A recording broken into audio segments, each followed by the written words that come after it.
Hey guys, so in this video we're going to go over my new Dewalt 20 volt cordless router, things that I like about it, things that I don't like about it, and what I've seen so far while using it. Let's get into it.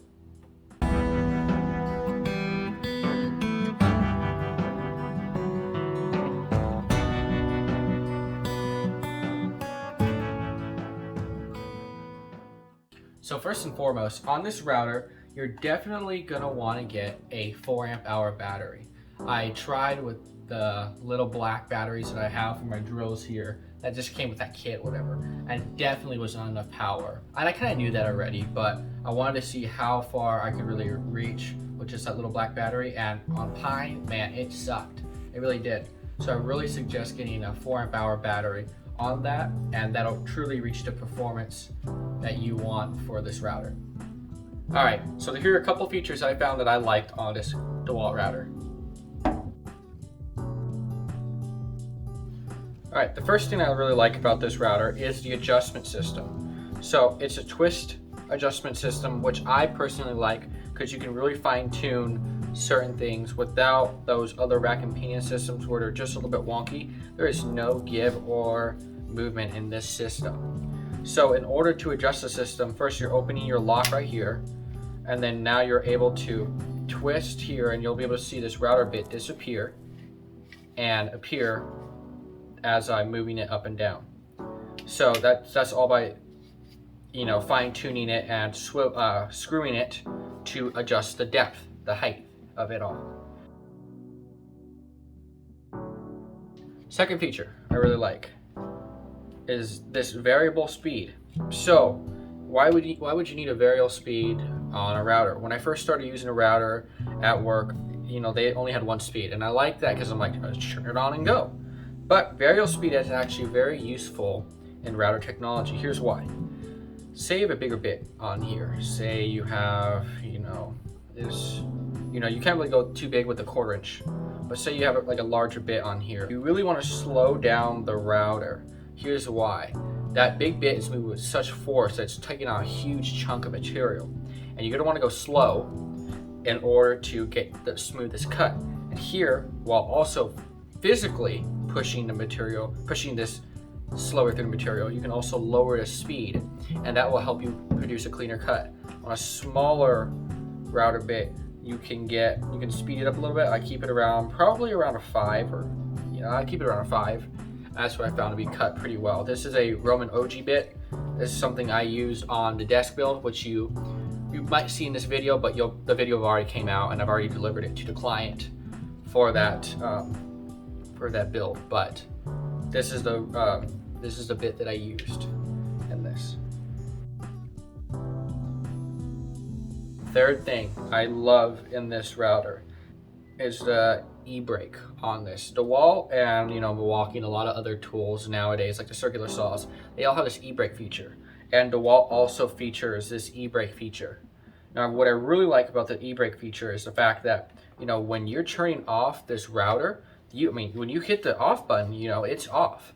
So you don't have to worry about sticking your fingers in or thinking that it's off and still winding down. So I'll show you an example.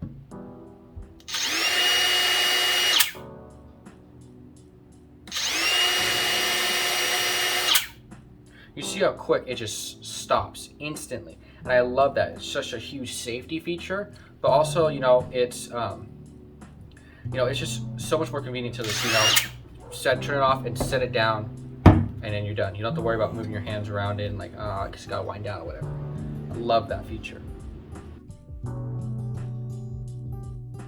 Fourth feature I really like is the fact that it's super quiet. The routers I use at work are old routers, and those things are loud. Now this one, I still suggest hearing protection, something I need to improve on myself, but it's super quiet with this router, and it's just something that I really found that I really appreciated, something I didn't expect. It's just super quiet with this router.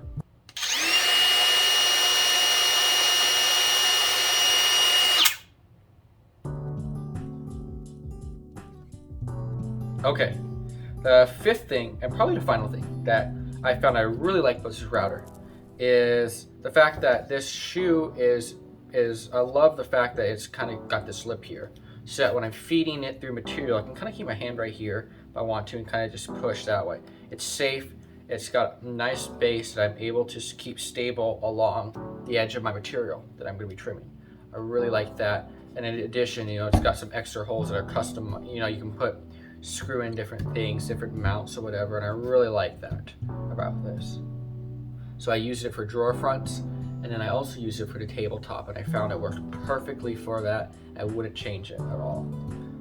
Now, there's only two things I really find that I'm not super keen about this router. This one doesn't personally affect me, but it could affect some of you guys. I have large hands, so this router, it's a little bit wider. So for me, I'm used to sometimes just gripping it with one hand and kind of pushing it through and kind of just, you know, wielding it one-handed. This router was surprising when I got it. It is a little bit wider, and so for people who like doing that, who might have like medium hands or even large hands like mine, it's taxing after a long period of time. If you have extra large hands, like, you know, like, I don't know, it's gonna be a lot easier to grip that and be safe about it. Versus like my hands are kind of pushing it, where it's kind of like I get a little tired after some time, but it's what my preferred method is of holding the router in this sort of position right here. The second thing and final thing that I'm not a huge fan of on this compact router is, let me screw open this right here. This hole right here is a little bit bigger than most routers. Now, I understand it's for increased visibility so you can see where you're cutting, and I love that feature of it. However, there is a risk of getting your fingers kind of sliding in here because it is a wider hole. Now, so that's a word of caution when you're cutting or something, or, you know, you turn a router on and you're flipping it over to like, you know, route an object, and your finger could get, if you grab it the wrong way, you're here, oh, your pinky goes right in there. That's a little bit sketchy. So just be wary, stick to the rubber part of it, right? You know, and you'll have no issues, but, you know, accidents do happen where your fingers could slip. So that's just a word of caution. But other than being a little bit more safe about, you know, using a router, I mean, there really isn't anything to complain about this so far. So this was more of a talking head type of video where I just wanted to give you my initial thoughts about using the tool and kind of what I liked, what I didn't like about it, some words of caution, some components of it. Always be careful when using a router. A router is a little bit more of a more advanced tool, I would suggest, more dangerous. You have to be more aware, you know, kind of like a table saw, just being more aware. If this is your first router, it's perfect because it's not super overpowered. It's not like the 2.5 or 2.25 horsepower routers where, you know, it's a lot of power and you're cutting huge dados or whatever with it. This is a perfect trim router, perfect for beginners who just want a simple router that's going to get the job done. You know, I got it on Amazon. It's super cheap on Amazon. Don't get it at Home Depot or Lowe's. Home Depot and Lowe's is like $200. On Amazon, I got this for like $135, and, you know, it hovers around $140. You know, that's a good hint for you guys. If you guys see tools at Home Depot and Lowe's that, you know what, they're stuck at $199, you know, and they're not changing at all, try looking on Amazon. They might be a little bit cheaper. Make sure that they're selling from the official Dewalt store though. But hopefully you guys enjoyed this video. It's probably a shorter video, just kind of showing you some B-roll behind the scenes of kind of the desk build and how I used a router and did some stuff with that. But then also kind of just giving you my thoughts over, you know, what this router's done for me so far and what I continue to use it for in the future. So overall, you know, get this tool, get it on Amazon, $135, $140, you know, just be patient with the price and it'll be well worth your money, especially for our first time router. Thank you guys so much for watching. I do have some more projects in the future for the summer. This was just a quick review video of what I've liked about the router so far.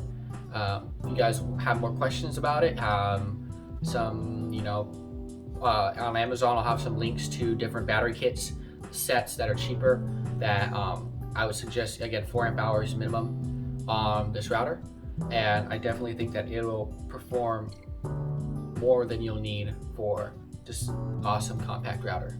Thank you.